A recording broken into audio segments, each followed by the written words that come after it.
제2세션은 화우의 김재옥 변호사님께서 중대재해 발생 시 기업의 대응 방안에 대한 강의를 해주실 예정입니다. 김재욱 변호사님에 대하여 간략히 소개해 드리도록 하겠습니다. 김재욱 변호사님은 제36회 사법시험에 합격하고 대검찰청 공안 1과장, 서울중앙지방검찰청 공안 1부장검사, 대구지방검찰청 제2차장검사 등을 역임하셨습니다. 그리고 2020년부터 화우에서 함께하고 계십니다. 그럼 김재욱 변호사님을 박수로 맞아주시면 감사하겠습니다.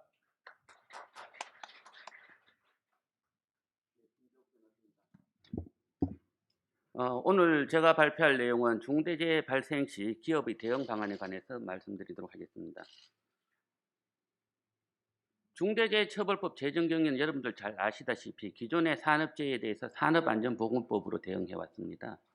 그런데 산업안전보건법은 현장 소장이나 공장장 등 현장 책임자 중심으로 대응해 왔는데 그것만으로는 산업재해가 계속 발생하는 거예요. 그러니까 결국 안전보건관리 체계가 제대로 갖춰지지 않고 기업의 최고 책임자들이 관심을 갖지 않으니까 안전관리 체계가 갖춰지지 않으니까 기업 경영 책임자 등에게 안전보건관리 체계 시스템 구축 의무를 부여하고 그것을 지키지 않으면 처벌하는 구조를 통해서 중대재해를 좀 더 예방해보자라는 취지에서 만들어진 게 중대재해처벌법입니다.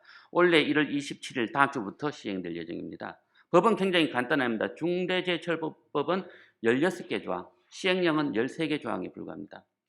법 구조는 중대산업재해와 시민재해 개념이 새로 만들어졌죠.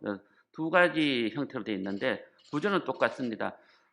산업재해 기준으로 보면은 사업주나 경영 책임자에게 안전보건 확보 의무를 부여하는 규정, 그 다음에 6조에서 위반할 때 경영 책임자를 처벌한다는 규정, 7조에서 경영 책임자가 처벌되면은 법인 또 양벌 규정으로 처벌하겠다는 규정, 이런 형태로 되어 있고 시민재해 역시 동일하게 규정되어 있습니다. 다만 산업재해의 경우에는 특이한 게 어떤 중대재해가 발생하면은 경영 책임자가 안전보건 교육을 수강해야 되고 또 중대산업재해 발생 사실이 공표되는 차이점이 있을 뿐입니다.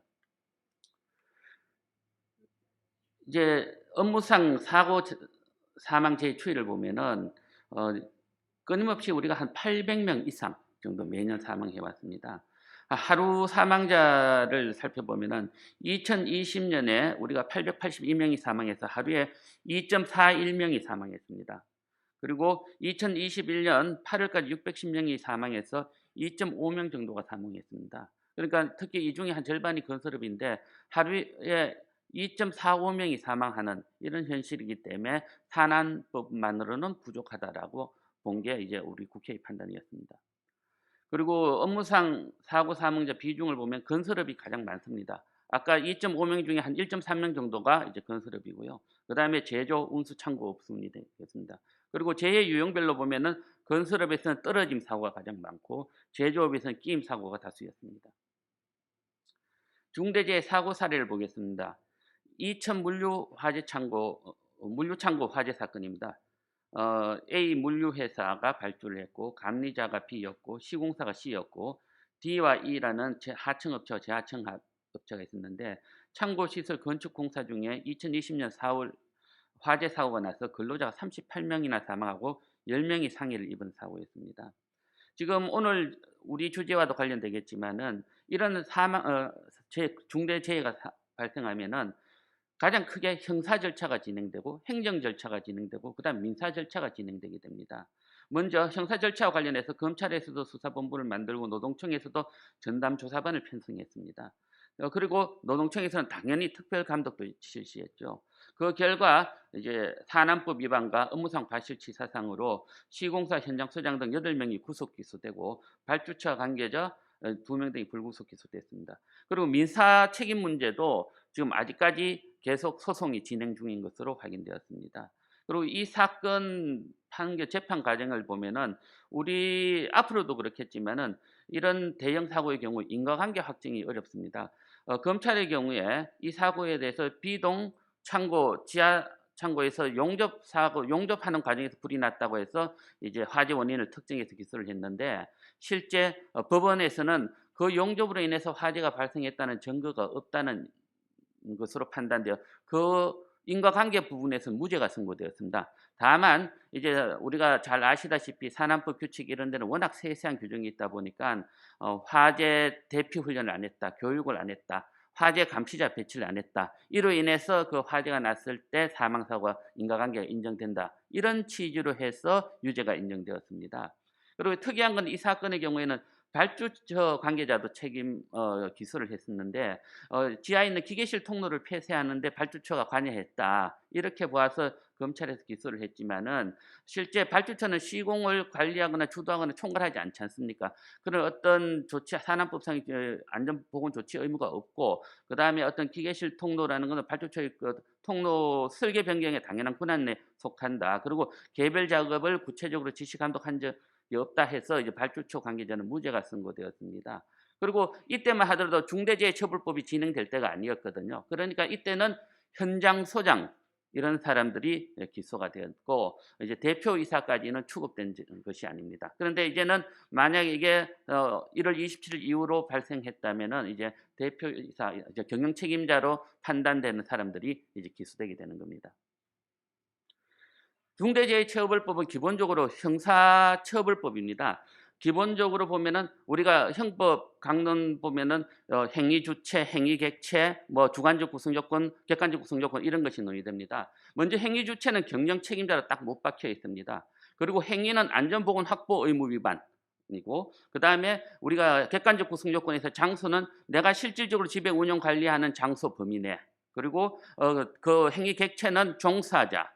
그리고 그 결과는 중대재해라는 결과가 있어야 됩니다. 그리고 나의 안전보건 확보 의무 위반과 중대재해라는 결과 사이에 인과관계가 있어야 되고 경영 책임자에게 주관적 구성 요건 요소로서 고의가 인정되어야 하는 겁니다. 먼저 경영 책임자에 관해서는 앞 시간에서 나왔기 때문에 간단히 설명드리겠습니다. A 또는 B 형태로 되어 있고 A는 주로 CEO, B는 CSO가 해당할 것입니다. 그런데 이제 고용노동부에서는 A 또는 B 형태라고 하더라도 즉 CEO 외에 CSO가 있다 하더라도 반드시 A가 면책되는 것은 아니다라는 입장을 취하고 있습니다. 다만 수사를 통해 실질적 책임자 내지 최종 의사결정권자를 개별적으로 판단하겠다. 그건 결국 사건이 발생하면은 안전보건에 관한 최종적인 권한 행사를 누가 하고 있느냐에 따라서 이제 책임자가 결정될 것 같습니다. 그리고 아까 보호 장소는 실질적으로 지배 운영 관리하는 사업 또는 사업장으로 되어 있고 또 도급을 주었을 경우에는 실질적으로 지배 운영 관리 책임이 있는 시설 장비 장소에 관해서 내가 책임을 진다고 되어 있습니다. 그런데 한마디로 말씀드리면은 실질적 지배 운영 관리라는 개념은 내가 유해 위험 요인을 제거하고 통제할 수 있느냐 아니면 내가 그 유해 위험 요인을 사실적으로 지배하고 있느냐라는 관점에서 이제 평가될 것 같습니다. 향후 이제 판례 등을 통해서 이제 구체화되겠지만은 지금은 다소 모호한 맞습니다. 다만 하나 우리가 유의해야 될 것은 예전에 산안법 시절에는 도급인이 수급인과 함께 작업할 경우에 이제 책임지는 범위가 있었습니다. 그러니까 도급인의 사업장이 아니더라도 도급인이 제공하고 지정하고 또 지배 관리하는 장소, 뭐 분기할 장소 등 이제 산업법 시행령에 21개의 위험 장소 정해 나왔습니다. 이 범위 내에서는 도급인이 이제 내 사업장 밖에서 책임지는 범위였는데 중처법은 이보다 더 확대되었습니다. 이 21개 장소 외의 범위여도 해당 작업과 관련한 시설, 장비, 장소 등에 대해서 내가 이제 사실상 지배력을 행사하고 있으면은 이제 책임을 져야 되는 겁니다. 즉 사업장 밖의 시설 설비임에도 이제 수급인이 임의로 설치, 해체, 변경 못하거나 도급인과 협의해야 되는 경우 이런 경우는 내가 책임을 져야 되니까 조금 보호 범위가 확장되었다고 보시면 될 것 같습니다. 그리고 행위 내용은 안전보건 확보 의무 위반입니다. 산안법 같은 경우에는 안전보건 조치 의무로서 이제 아주 세세한 현장에서의 의무를 규정하고 있습니다. 그러니까 현장 책임자죠. 보통 안전보건관리 책임자들이 부담해야 되는 뭐 신호수를 배치한다든지 안전문을 지급한다든지 방호 장치를 만들어 줘야 된다든지 이런 의무 형태로 되어 있는데 중처법은 안전보건 확보 의무입니다. 예를 들어 안전보건 체계 구축을 하라, 또 재발방지 대책 수립하라, 또 중앙행정기관의 명한사항을 이행하라, 그리고 안전보건 관계 법령에 따른 의무 이행에 필요한 관리상의 조치를 하라. 이런 지휘 책임 형태로 되어 있습니다. 그러니까 산안법의 이제 조치 의무는 좀 뒤에 설명드리겠습니다만은 대표이사는 CEO든 이런 조치 의무가 현장에 필요한지 아닌지 잘 모르는 이런 상황이기 때문에 산안법으로는 면책되어 왔던 겁니다. 보호 대상도 확대되었습니다. 기본적으로 산안법 같은 경우에는 내 근로자 그리고 또 수급인의 근로자 정도까지 보호해 주었는데 중처법은 도급, 용역, 위탁 등 계약 형식에 관계없이 그 사업을 수행을 위해서 대가를 목적으로 노무를 제공한 사람까지 다 보호해 줍니다. 그러니까 일단 근로자 중심의 보호 범위에서 대가를 목적으로 노무를 제공하는 사람까지 보호 범위가 확장되었고 그 이외에도 중대 시민제에 있는 이용자까지 확장되었다는 점을 유의하시면 될 것 같습니다. 자, 그럼 행위 결과는 이제 중대재해입니다. 중대재해는 산업재해 중에 사망, 부상, 직업성 질병자 발생입니다. 많이들 질의가 들어오는데 우리가 산재보험법에 보면 업무상 재해에서 이제 출퇴근 시 재해도 포함된다. 이것도 중대재해냐라는 질문이 많습니다. 그런데 개념상 중대재해는 산업재해 중에 사망 1명 이상 발생하는 사고들을 의미하기 때문에 산업재해 개념을 기초로 살펴봐야 됩니다. 업무 관계 건설물이나 설비 등을 에 의하거나 작업 또는 업무로 인한 사망, 부상, 질병이어야 되고 그것은 산안법이 정한 안전보건조치 의무 위반과 연계되어야 되는 것이 이제 산업재해이고 그것이 중대재해가 되는 겁니다. 그런데 우리가 보통 출퇴근재해는 어떤 우리가 산재보험법은 사실 많이 보호해주기 위한 거지 않습니까? 피보험자를. 그렇기 때문에 조금 폭넓게 보는 경향이 있습니다. 그런데 출퇴근재해가 과연 우리가 산업재해에 해당하느냐? 그러니까 우리가 어떤 산업법이 정한 안전보건조치 의무 위반과는 직결되는 그런 건 아니거든요. 그러니까 업무상 재해에 해당한다 하더라도 산업재해에 해당하지 않을 가능성이 있고 중대재해에 해당하지 않을 가능성이 있다. 이 개념은 산재보험법이 조금 폭넓다고 이해하시면 될 것 같습니다.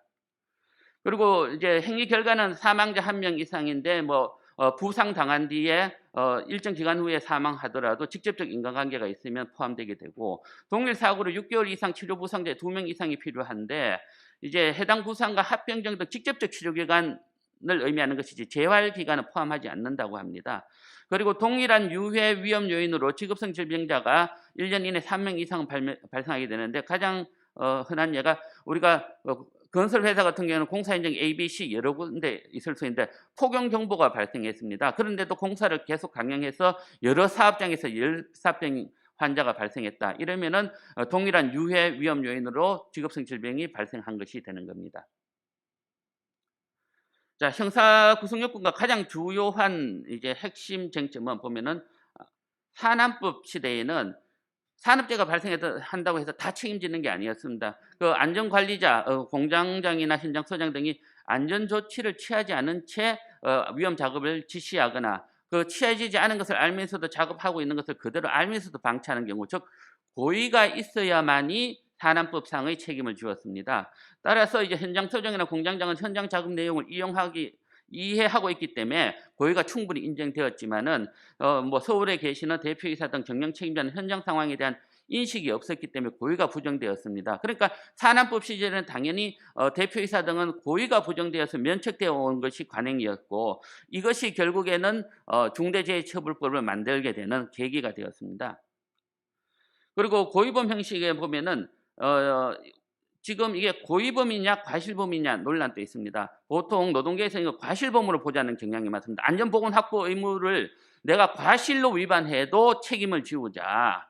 그러면 너무 책임 범위가 확장되는 거거든요. 그런데 이제 다행히 고용노동부에서는 안전보건 확보 의무를 고의로 위반한 경우에만 성립한다라고 해석하고 있습니다. 그러면은 우리가 법에 정한 구성 요건이 굉장히 명확해야 되겠죠. 그래야만이 우리가 고의 대상의 객관적 구성 요건을 인식할 수 있는 그런 상황이 되니까 다만 이제 산안법상의 안전보건 조치 의무 같은 경우에는 사실 현장 상황을 모르기 때문에 내가 고의 인식이 없을 가능성이 많습니다만은 중대재해처벌법이 정하고 있는 안전보건 확보 의무의 경우에는 경영 책임자 자신의 안전보건 관리 시스템 구축 의무지 않습니까? 그러니까 내가 몰랐다는 그런 변명이 잘 통하지 않기 때문에 고의 조각은 그렇게 실질적으로 쉽진 않을 것으로 보입니다. 그리고 인과관계 문제도 굉장히 문제가 되는데 안전보건 확보 의무를 위반하고 사망, 부상, 질병 등 중대재해가 발생해야 되는데 그런데 이런 인과관계는 안전보건 확보 의무를 내가 이행했더라면 중대재해가 발생하지 않았을 것이란 이런 관계를 의미합니다. 그런데 고용노동부는 중대재해가 발생하면은 산안법 등 안전보건규칙 위반이 있을 것이고 업무상 과실이 있을 것이다. 그러면 결국 중처법이 경영 책임자에게 부여한 안전보건 확보 의무 위반, 위험관리 체계를 만드는데 뭔가를 실패한 게 아닌가라고 봐서 인과관계를 인정하려는 견해를 보이고 있습니다. 그러면은 저희들이 보기에는 너무 인과관계가 확장되는 게 아니냐, 실질적으로 결과 책임에 이르러 버리는 게 아니냐라는 우려를 하고 있습니다. 이런 인과관계 여러 가지 이제 법에 정한 게 이제 15가지 의무, 시행령까지 하면 15가지인데 예컨대 안전보건관리체계 구축 이행과 관련해서 유해 위험 요인 확인 개선 절차를 마련하라. 사고가 발생했는데 우리가 그 위험 기계를 이제 점검을 제대로 안 해서 사고가 발생했다. 이러면 인과관계가 인정될 여지가 있겠죠. 그리고 안전보건 필요 예산을 편성하지 않아서 사고 발생한다든지, 또 산업법에 따른 안전보건 관리자를 배치하지 않아서 사고가 발생한다든지, 이런 경우에 이제 책임 인과관계가 인정될 여지가 있어 보입니다. 강화상의 문제입니다만은 일단은 중처법상 경영 책임자에게 부여된 안전보건 확보 의무가 있고, 또 현장 소장 등에게 부여된 산안법상 안전보건 조치 의무가 있습니다. 그런데 1번 같은 경우에는 내가 안전보건 확보 의무를 이행했다. 그리고 산안법상 안전보건 조치 의무도 이행되었다. 그런데 사고 발생은 다른 사유로 발생했다면 인과관계가 부정될 여지가 많겠죠. 2번 또 내 입장에서는 안전보건 확보 의무를 이행했다. 그런데 산안법상 안전보건 조치 의무가 이제 이행되지 않았다. 그래서 사고 발생되었다. 이런 경우에는 산안법상 안전보건 조치 의무 위반과 사고 발생은 어느 정도 인과관계가 인정되지만은 경영 책임자 입장에서는 안전보건 확보 의무 나는 다 이제 뭐 유해 위험점 평가도 했고 배치 다 했어, 예산 줬어, 이러면은 인과관계가 인정되지 않을 가능성이 있습니다. 그런데 내가 안전보건 확보 의무를 이행하지 않았는데 산안법상 안전보건 조치 의무가 이행되었어요. 그리고 사고가 발생했는데 이런 경우 산안법상 안전보건 조치 의무가 이행되었기 때문에 인과관계 단절을 주장할 여지가 생겨서 3번 역시 인과관계에 의해서 관한 다툼이 있을 수가 있습니다. 결국 가장 전형적인 것은 경영 책임자가 안전보건 확보 의무를 불이행하고 산안법상 안전보건 조치 의무도 불이행되어서 사고가 발생한 경우, 이런 경우에 결국에는 인과관계가 인정되는 게 전형적인 게 아닌가라고 생각합니다. 다만 이런 지금 최근 광주 사건에서도 보시다시피 사회적 비난 여론이 들 거라면은 이런적 결론과 달리 사고 발생 자체만으로도 인과관계를 인정하려는 그런 경향성이 이제 수사 단계에서는 굉장히 높을 것으로 보여지고 있습니다. 그리고 이제 제수로는 그렇게 중요한 건 아닌데 이제 하나 말씀드리고 싶은 게 중처법이 만들어지니까 현장에 계신 분들은 이제 어떤 자기들의 어떤 안전보건 조치 의무 위반에서 해방되는 게 아닌가, 자기들은 경영 책임자가 다 책임지니까 이런 식으로 인식하시는 분들이 간혹 있었습니다. 그런데 그것은 아니고 기존의 업무상 과실치사 처벌하고 산안법에 따른 현장 소재나 공장장 안전보건 조치 의무 위반 다 처벌하고 그 외에 더 보태어서 중처법상 경영 책임자를 처벌하는 것, 요렇게 이해하시면 될 것 같습니다. 그리고 지금 뭐 이런 요즘은 조금 많이 논의가 줄어드는데 처음에 이 법이 만들어졌을 때 위헌론도 많이 제기되었습니다. 먼저 시행령에 법에는 4가지 의무 사항이 두었는데 나중에 시행령까지 합치니까 15가지 의무 사항이 되었습니다. 과연 이렇게 형사처벌에 관한 내용을 시행령에 그만큼 위임해도 되느냐, 포괄위임 금지 원칙을 위반한 것이 아니냐. 그리고 재형법정주의 원칙상 내가 처벌받는 게 무엇인지 잘 알아야 되는데 도대체 실질적 지배 운영 관리 개념이 뭐지? 그리고 구성요건 요소의 하나가 되는 안전보건관계 법령, 내가 지켜야 되는 안전보건관계 법령이 어디까지야? 라는 식으로 이제 어떤 명확성 원칙에도 반한다는 얘기가 있고요.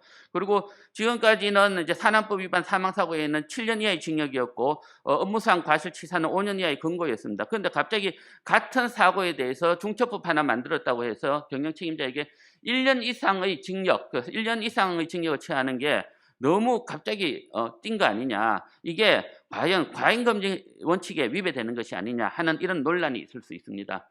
결국 나중에 이제 어떤 사고가 발생하면은 어떤 중대재해처벌법의 어떤 그런 원칙의 위반으로 한 위헌 법률 제청 신청이 있을 수가 있고 헌법 소원 심판 청구도 있을 수 있다고 보여집니다. 자, 그러면은 이게 이제 오늘 제가 말씀드리고 하던 핵심입니다. 아까 잠깐 이제 이천 물류창고 화재 사고에서 말씀드렸다시피 중대재해가 발생하면은 기업 입장에서 3중고에 시달릴 수밖에 없습니다. 형사 대응해야 되고 행정 대응해야 되고 민사 대응을 해야 됩니다. 형사 대응은 그 경찰도 들어와서 업무상 과실치사 조사하고 시민재해 같은 경우에는 경찰이 또 시민지회 조사하죠. 노동청에서도 나와서 산업안전보건법 위반 조사하고 그리고 또 중대산업재해를 조사하게 됩니다. 그리고 노동청에는 그 외에도 재해 조사를 하는 과정에 특별 감독도 하고 특별 감독 결과 또 형사 처벌 사항이 있으면은 다시 처벌 라인으로 가고 또 아니면 과태료로 물린다든지 그다음에 작업 중지 명령을 하고 진단 명령을 내립니다. 지금 광주 사건을 보면은 일단 경찰이 다 들어갔지 않습니까? 그리고 노동청도 들어가서 이제 특별 감독 하고 있지 않습니까? 그리고 지금 보면은 이제 뭐 처음에는 사건 사실관계 확인하고 지금 이제 어떤 것이 재해 원인이 되었냐 이제 확인하고 있는 과정인데 그 과정에서 지금 제가 확인한 바에 의하면 압수수색만 해도 지금 현대 본사했고 또 현장 사무소 했고 협력업체 사무소 다 했고 감리 사무소도 다 했습니다. 그리고 심지어는 광주 서구청까지 해서 17곳을 압수수색했다고 합니다. 그리고 지금 재해 원인 조사도 지금 위에서 산업안전보건공단에서 같이 나와서 재해 원인을 조사하고 있는 이런 과정에 있습니다. 그러면은 이제 압수수색 이런 강제 수사지 않습니까? 서류 제출, 이미 제출 많이 받았을 거고요. 그리고 지금 사망자가 어쨌든 지금은 한 명으로 확인되었지만 향후 조금 더 늘어나지 않습니까? 그러면은 이제 사망자가 다수이기 때문에 어떤 신병 처리까지 들어갈 겁니다. 그럴 가능성이 굉장히 높아 보이는 그런 사고입니다. 지금 입건된 사람들은 뭐 현장 소장, 원청의 현장 소장, 뭐 하청의 현장 소장 이런 사람들인 것으로 보이는데 차츰차츰 좀 어떤 자기의 직접적 주의 의무 위반과 관련해서 확장될 가능성이 높아 보입니다. 이런 형사 대응과 행정 대응이 같이 있고 행정 대응도 만만한 게 아닙니다. 작업 중지 내리면은 이 기업 입장에서는 하루하루가 이제 소중한 날들인데 이제 이게 지금 아마 전국적으로 아마 다 작업 중지된 것 같은데 굉장히 힘들지 않습니까? 그리고 이제 또 민사적으로도 이제 중대재해처벌법이 징벌적 손해배상 책임을 도입해서 손해의 5배 이내에서 이제 배상하도록 되어 있습니다. 그러니까 예전처럼 그렇게 합의도 쉽지가 않습니다. 그리고 사회적 비난 여론이 높으면 높을수록 합의가 쉽지 않거든요. 그런데 어쨌든 이런 것도 기업에서 다 감당해야 될 삼중고의 하나입니다. 형사 대응, 행정 대응, 민사 대응.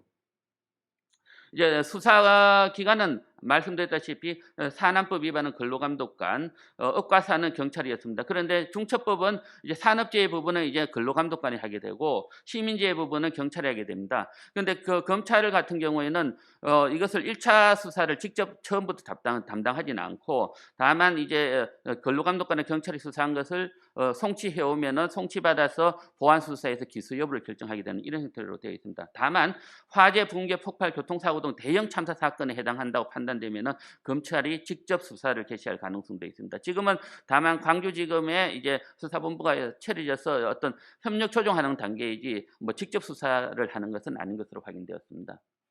지금 형사 절차도 보면은 이제 1차 수사 기관이 고용노동부와 이제 경찰이 있는데 고용노동부는 예전처럼 이제 검찰로부터 직접 지휘를 받는 그런 관계로 되어 있고 경찰은 요즘은 이제 협력 관계로 바뀌어서 자기들이 기소라고 판단되는 부분만 송치하고 불송치 사건은 그냥 기록만 넘겨줍니다. 그러면은 검찰이 보고 이건 재수사가 필요하다면은 불송치 사건은 재수사 요청하는 이런 구조로 되어 있습니다. 그러니까 지휘 관계냐 협력 관계냐는 약간의 차이가 요즘 있습니다. 그리고 예전보다는 달리 이제 중처법 위반은 안전보건 확보 의무 위반이 중심으로 되어 있습니다. 그러니까 안전보건 확보 의무를 이행했느냐 이런 데 대한 압수수색이 이제 필수적으로 나오게 될 것 같고요. 그리고 지휘 감독 관계를 확인하기 위해서 통신 사실 확인 자료 제공 요청 강제 수사가 될 것 같습니다. 그리고 경영 책임자나 안전보건 관리 책임자에 대한 이제 신병 처리 등도 이제 진행될 것으로 보입니다. 좀 행정 절차 보면은 기본적으로 이제 사고가 발생하면은 이제 사업주는 작업 중지를 하고 근로자 대피 조치해야 되겠죠. 그리고 중대재해 발생 보고를 해야 되고 산업재해 조사표도 제출해야 됩니다. 이거는 과태료 사항으로 돼 있는데 이제 중대재해 발생 보고 산업재해 조사표 제출. 그런데 비난 여론은 많이 이게 만약 적시해 줘야 되는데 제때 하지 않으면은 뭐 언론 등을 통해서 비난 여지는 많더라고요. 그러니까 이런 것도 놓치지 않고 제때 할 필요가 있어 보입니다. 그리고 고용노동부 장관이 작업 중지 명령을 내리고 안전보건 진단 명령을 내리고 안전보건 개선 계획 수립 시행 명령을 내립니다. 그러면 이게 특히 작업 중지는 보면은 해당 작업만 작업 중지시키는 수가 있고 또 그 작업과 동일한 작업을 중지시킬 수도 있고 해당 사업장 전체 작업을 중지시킬 수도 있고 또 요번 광주 사건은 그 광주시 전체 작업까지 중지시켰지 않습니까? 그러니까 요런 고용노동부 장관이 명령이 내려오면은 이에 대해서 적절하게 대응하는 그런 대응 능력도 갖추어야 할 것으로 보입니다. 그러면 이 단계별 대응 총괄표를 보면 먼저 사고가 발생했습니다. 이제 광주 사건 같은 경우는 먼저 119 신고하고 병원 후송하고 피해자 보호부터 해야 되겠죠. 그리고 회사 내부 보고를 해야 되겠습니다. 그리고 안전보건팀이나 법무팀은 현장 파악을 하고 대처를 해야 되는데 과연 이게 어떤 원인으로 사고 발생했느냐 현장을 확인하고 관련자 진술을 확보하고 우리가 법 위반한 게 있는지 여부 또 안전보건 서류는 제대로 되어 있는지를 확인해야 될 것입니다. 그리고 고용노동부의 산업재해 조사표와 중대재해 발생 보고를 지체 없이 하고 그다음에 일단 사고대책위원회가 구성되어야 할 것으로 보입니다. 상황도 관리해야 되고 재해 보상이나 산재 신청 작업도 해야 되지만은 특히 고용노동부, 경찰, 피해자, 언론 등에 대응해야 되고 그리고 법률 대응팀도 이제 준비돼야 될 것으로 보입니다. 형사상 처벌 문제, 행정상 작업 중지 문제, 민사상 배상 문제 여러 가지 문제가 발생합니다.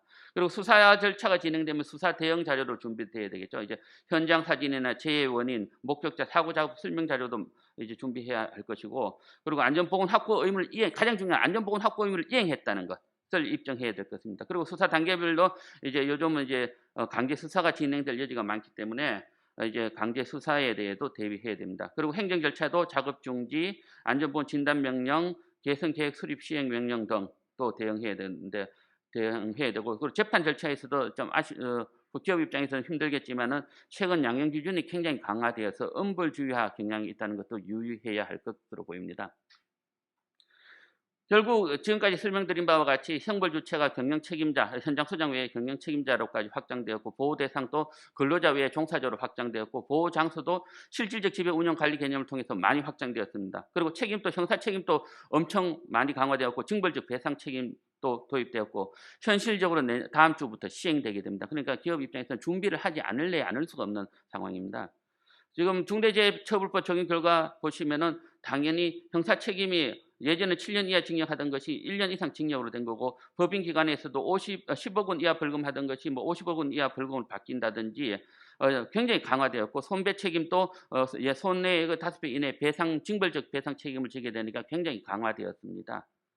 자 그러면은 이제 우리가 명확히 인식해야 되는 게 중처법은 경영 책임자 등에게 안전보건 구조적 책임을 부여한 것입니다. 그러니까 경영 책임자에게 형사 책임이 있음을 선언한 것이거든요. 그러니까 각 기업에서는 우리 경영 책임자가 누군지, 우리 경영 책임자가 해야 될 역할이 무엇인지를 분명하게 인식하고 그리고 중대재해처벌법 요구하는 것은 안전보건관리 체계를 철저히 확립하라는 겁니다. 그러니까 우리 회사 현황을 분석해서 이제 중처법에 따른 의무사항 15개 사항을 제대로 이행하고 있는지를 확인하고 개선 방향을 수립해서 이제 고쳐 나가야 되고 또 나중에 만약에 대비해서 이제 자료도 보존해야 될 것입니다. 그리고 제가 생각한 거는 이제 중대재해 이제 가장 중요한 거는 선철저 예방, 후 신속 대응입니다. 선철저 예방이라는 관점에서는 이제 기본적으로 이런 우리 회사 현황을 파악하고 법을 제대로 지키고 있는지 이제 그리고 안전보건 관리 시스템을 잘 구축하는 것 이런 겁니다. 그런데 만약의 경우에 이제 사고가 이제 발생했을 때 안타깝지만은 이런 경우에는 대응을 잘해야 되거든요. 그런데 회사에서는 이제 중대재해 발생 시 가정 상황을 한번 생각해서 대응팀을 미리 구성해서 시뮬레이션을 해보는 게 굉장히 중요하다고 생각합니다. 저희들 공무원 시절을 보면 을지 연습 이런 거 하지 않습니까? 가상 상황을 발생 상황을 상정하고 메시지를 부여해서 거기에 따라 갖고 문서 플레이를 다 한번 해봅니다. 그런 식으로 기업 입장에서도 선철저 예방 외에 후 신속 대응을 위해서 어떤 중대재해 발생 시 대응팀을 사전 구성해서 시뮬레이션을 한번 해보는 것도 굉장히 의미 있다고 생각됩니다. 그리고 만약 중대재해가 발생하면 신속한 현장 대응, 형사, 민사, 행정 대응, 법적 대응을 진행해 나가야 될 것입니다.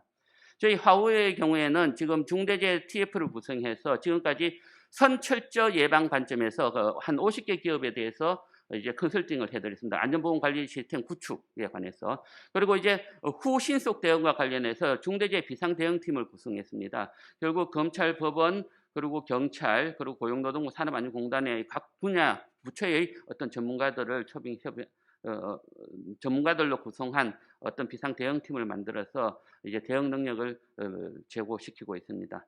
자, 혹시 지금까지 설명드렸다시피 선철저 예방, 후 신속 대응 잘 지켜주시기 바랍니다. 감사합니다. 네, 김재욱 변호사님 강의 감사드립니다.